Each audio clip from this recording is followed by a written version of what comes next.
If you are brand new to tennis, I recommend that you start with the intro to tennis video. But if you've just watched that video or you're already familiar with the basic rules and how the scoring works, and you're looking for a little more, in this video I'm going to go over a few random terms that you might hear if you're watching a match to help you get a better understanding of the game. I'm going to go over these pretty quickly, and you can find more info about all of them online. Wikipedia has a really good page called Glossary of Tennis Terms that I'll leave a link to in the description, and that could be a good page to have open if you're watching a match and you hear the announcer refer to something you don't know. But to get a general idea, here we go. So first we'll start with a few things about serves. One term you will probably hear at some point during a match is something you might also hear in volleyball, and that is an ace. And so an ace is a serve that is not touched by the receiver, automatically scoring a point for the server. And so players that have a really fast or really accurate serve will probably have a lot of these. Pretty simple. So next we have a double fault, which, as you probably know, the server gets two chances to get his serve into the service box. And these attempts are known as the first and second serve. And failure to get second serve into the service box, and remember that the line is in, would result in a double fault and thus a point for the receiver. And then they would have to switch and serve toward the other service box. At some point you'll probably hear somebody make reference to the game point, and this means that if the server gets the next point, they will win the game. The opposite of this is that the receiver could win on the next point, and this would be called the break point. You might also hear something called a double game point. This means that the server has two chances to get the point to win, so that means the score is 40-15. So even if the receiver gets the next point, it will be 40-30, and then it will just be game point at that point. You could also have a triple game point, which means that the score is 40-love, and so the server will have three chances to score one more point to win the game.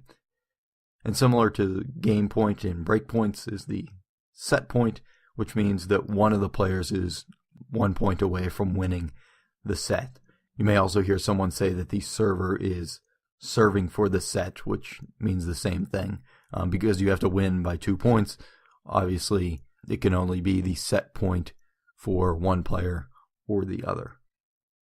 Finally, the final point of the final game of the final set of the match is known as the match point.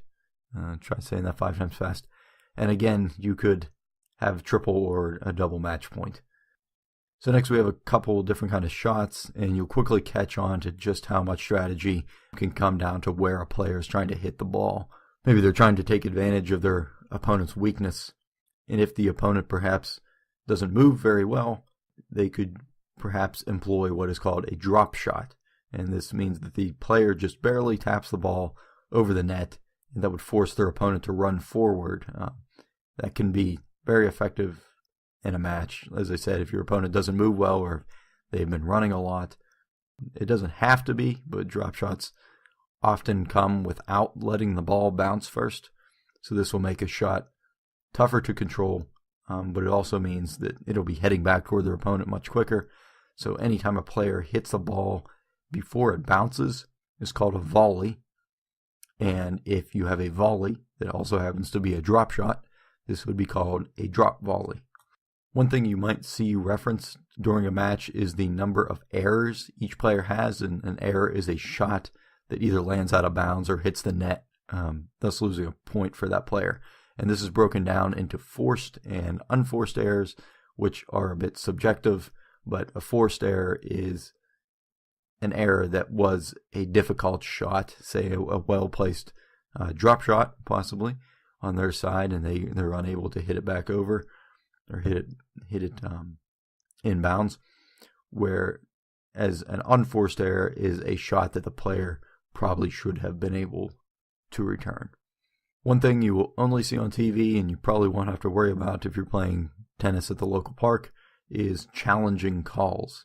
Every match will have line judges watching to see whether a ball was in or out, but high-speed cameras are obviously going to be more accurate in this case. So each player gets something like 2 or 3 challenges per set, I think.